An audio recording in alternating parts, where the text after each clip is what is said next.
నేను హైదరాబాద్లో ఉన్నాను. ఈ శరీరం హైదరాబాద్లో ఉంది. మండలి బుద్ధప్రసాద్ ఫోన్ చేశాడు, ఇలాగ 100వ జయంతి ఉత్సవాలు చేస్తున్నాం, మీరు రావాలి, నాన్నగారు కోరిక అప్పుడు అది వచ్చారు, ఇప్పుడు కూడా రావాలంటే. ఏం మాట్లాడలే, నేను ఒకే ఒక మాట అన్నాను, తప్పకుండా వస్తాను, తప్పకుండా వస్తాను. ఎందుకన్నానో తెలుసా మీకు? ఇది ఇదే మీరు జాగ్రత్తగా వినాలి. తీవ్రమైన దీక్షలో ఉండి కూడా ప్రస్తుతం ప్రపంచమంతా కూడా అస్తవ్యస్తమైపోయి ఏ క్షణాన ఎక్కడ ఏం జరుగుతుందో తెలియని అయోమయ స్థితిలో ఉన్నటువంటి సమయంలో పంచభూతాలు ప్రకోపించి ప్రళయతాండవం చేస్తున్న ఈ సమయంలో భయపెట్టడం కాదు కావలసింది, దాన్ని తగ్గించడానికి ఏంటి కారణం అనేది కనుక్కొని తగ్గించడానికి చేయాలని ప్రయత్నం చేయాలని చేసేటువంటి పద్ధతిలో తీవ్రాతి తీవ్రంగా దీక్షలో ఉండి కూడా తప్పకుండా వస్తాను అని చెప్పేసేసి ఈ కార్యక్రమానికి వచ్చాను. నాస్తికుడు అని అనుకుంటారు చాలామంది ఎవరిని? మండలి వెంకట కృష్ణారావుని. కాదు కాదు కాదు, నిజమైన ఆస్తికుడు.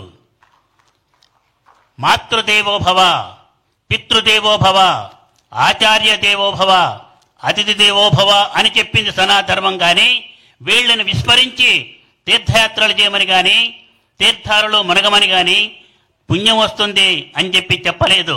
భౌతికతని నిర్లక్ష్యం చేసింది సనాతన ధర్మం అని చాలామంది అంటారు. తప్పు. భౌతికాన్ని గురించి ఎక్కువగా ఆలోచించిందే సనాతన ధర్మం. భర్త ఎట్లా ఉండాలి, భార్య ఎట్లా ఉండాలి, కొడుకు ఎట్లా ఉండాలి, రాజు ఎట్లా ఉండాలి, ఇవన్నీ చెప్పి ఈ సమాజంలో ఈ భూమి మీద మనం ప్రశాంతంగా ఎలా ఉండాలో అది చెప్పినటువంటి సనాతన ధర్మం కంటే మించినటువంటి భౌతికవాదము లేదు. కాబట్టి భౌతికవాదం వేరు, ఆధ్యాత్మికత వేరు అని కాదు. ఆధ్యాత్మికతని నిత్య నైమిత్తిక జీవితంలో మిక్స్ చేసి కలుపుకొని మనం జీవితాన్ని గడపాలే కానీ వేరువేరు కాదు. అది ఆచరించిన వాడు మండలి వెంకట కృష్ణారావు. ఒక చిన్న స్టోరీ, ఆవుపైన ఆడం కథ చెప్తాను. ఆవుపైన ఆడం రాత్రిపూట నిద్రపోతూ మెలకు వచ్చింది, చూశాడు చంద్రుని యొక్క లైట్ పడుతుంది. ఒక ఆమె కూర్చొని రాస్తున్నది ఏదో. వెళ్ళాడు, ఏం రాస్తున్నామా, ఎవరు నువ్వు అన్నాడు. నేను ఏంజెల్ని, దేవదూతని, నేను రాస్తున్నాను. ఏం రాస్తున్నావు? భగవంతుణ్ణి ఎవరు ప్రేమిస్తున్నారో వాళ్ళ పేర్లు రాస్తున్నాను అని. నా పేరు ఉందా దాంట్లో? లేదు. సరే వెళ్ళి పడుకున్నాడు. మరుసటి రోజు కూడా లేచాడు. లేచేటప్పటికీ అదే సీన్ కనిపించింది. మళ్ళీ వెళ్ళి అడిగాడు, ఏం రాస్తున్నావమ్మా ఈ రోజని? భగవంతుడు ఎవరిని ప్రేమిస్తున్నాడో వాళ్ళ పేర్లు రాస్తున్నాను. ఏం మాట్లాడకుండా వెనక్కి తిరిగి వెళ్తున్నాడు. ఆగు ఆగు, ఏం అడగలేదేంటనని. ఏం అడిగేది ఉంది, నా పేరు దాంట్లో ఉండదు, అందుకని వెళ్తున్నాను. ఆగు, జాగ్రత్తగా విను. మొట్టమొదటి పేరేనిది. First name is yourself. ఎవరైతే భగవంతుణ్ణి ప్రేమిస్తున్నారనుకొని పక్క వాళ్ళని ద్వేషిస్తూ ఈర్ష్యాసూయ ద్వేషాలతో ఉంటారో వాళ్ళకంటే మనుషులు ఒకళ్ళనొకళ్ళు ప్రేమించుకుంటూ ప్రేమతో సహకారంతో ఒకళ్ళకొకళ్ళు సహకరించుకుంటూ సమైక్యంగా ఉండి ఈ భూమిని గనక ప్రశాంతి నిలయంగా చేయడానికి కృషి చేస్తే వాడు నాకు ఎక్కువ ఇష్టమని భగవంతుడు చెబుతున్నాడా అని మనందరికీ ఒక పాఠంగా చెప్పింది. చూడండి, ఒకళ్ళు ఇద్దరు కొడుతున్నారు తప్పట్లు, మీరంతా కొట్టాలా? కాబట్టి ఐక్యత ముఖ్యం, సమైక్యత ముఖ్యం అని శాసించినటువంటి వాడు శాసించాడు. ఆచరించడం కూడా కాదు, శాసించాడు. ఆచరించమని చెప్పాడు. నేను చెప్పాను ఇందాక, చంద్రబాబు నాయుడు చెబుతూ కూడా నేను చెప్పాను, పాట వినిపిస్తానా నీకోసమేనని.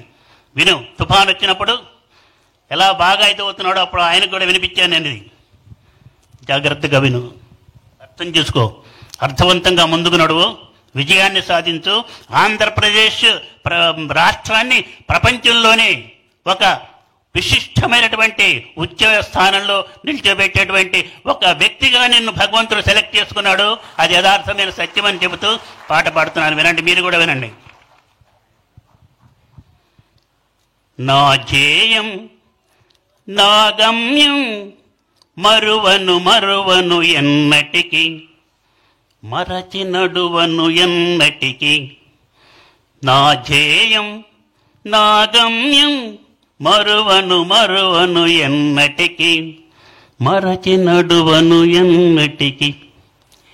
నే వేసే ప్రతి అడుగు నీ వైపే సాగాలి, నే పలికే ప్రతి మాట నీ మాటే కావాలి.